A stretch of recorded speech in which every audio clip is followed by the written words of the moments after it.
জুবিনে যিখিনি দি গৈছে সেইটোক আমি কেতিয়াও অস্বীকাৰ কৰিব নোৱাৰো। আজি যি ধৰণে সংস্কৃতি বা বিশেষকৈ সংগীতত যিখিনি ভূমিকা ৰাখি গৈছে কিন্তু আমি স্বীকাৰ কৰিবই লাগিব আৰু স্বীকাৰ কৰি লোৱাৰ কাৰণেতো আমি প্ৰথম দিনাখনেই আমি আমাৰ ফালৰ পৰা সমবেদনা দিছোঁ, শোকবাৰ্তা প্ৰেৰণ কৰিছোঁ।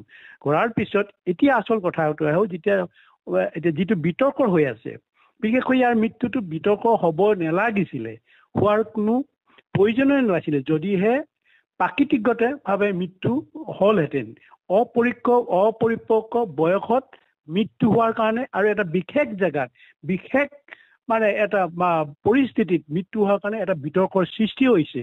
সৃষ্টি হোৱাৰ কাৰণে আজি মানুহে বিভিন্ন ধৰণৰ প্ৰশ্ন কৰিছে, বিভিন্ন ধৰণৰ ইজনে ইজনক লৈ সিহঁতৰ তৰ্ক যুদ্ধত হৈছে, বিশেষকৈ ৰাজনীতি নেতাৰ মাজতো হৈছে, অন্যান্য সাধাৰণ জনগণৰ মাজতো হৈছে।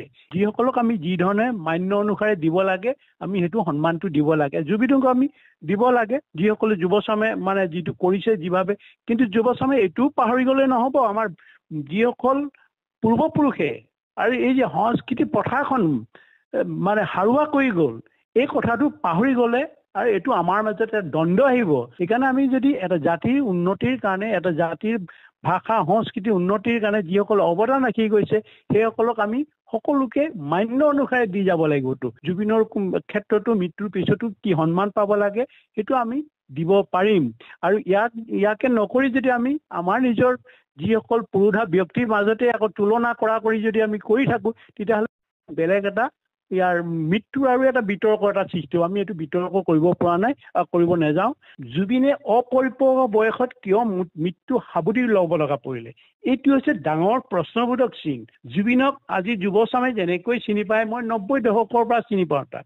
সিদিনালৈকে মই কথা পাতিছোঁ, সেইকাৰণে কিছু কথা ক'বলৈ ওলাই আহি আছোঁ। কাৰণ এতিয়া বিতৰ্কৰ এনেকুৱা ধৰণৰ তুংগত হৈছে, মানুহে নিজৰ কাম বন এৰি বিতৰ্কত সোমাই পৰিছে বেছিকৈ, যিটো নেকি কৰিব নালাগে আৰু এইটো কৰি আছে। প্ৰথম কথাটো হৈছে জুবিনৰ কেনেকৈ মৃত্যু হ'ল সেইটো সকলোৱে কেনেকৈ ছিংগাপুৰত সাঁতুৰি থাকোঁতে মৃত্যুবৰণ কৰিলে সেই কথাটোতো সৰ্বজন বিদিত। এতিয়া কাৰণ হ'ল জুবিন কেনেকৈ পালেগৈ তাত, জুবিনে পোৱাৰ আগতে কি প্ৰতিকাৰ অৱলম্বন কৰিব লাগিছিলে সেইখিনি কৰিছিলে নাই, সেই গোটেই বিষয়বস্তুটো ধৰক ঘৰৰ পৰিয়ালৰ যিসকল সদস্য আছে আৰু যিসকলে ওতঃপ্ৰোতভাৱে লাগি আছিলে বা এই তেখেতৰ জুবিনৰ যিটো স্বাস্থ্য অৱস্থাৰ বিষয়ত আৰু যোৱাৰ আগতে কি অৱস্থা আছিলে সেইটোতো এতিয়া লাহে লাহে সকলোৱে জনা হ'ল। কথাটো সেইকাৰণেই কৈছোঁ যে প্ৰথম জুবিন হৈছে এটা 50 বছৰৰ ঊৰ্ধৰ এজন প্ৰাপ্তবয়স্কৰ পুৰুষ আছিলে, ভাল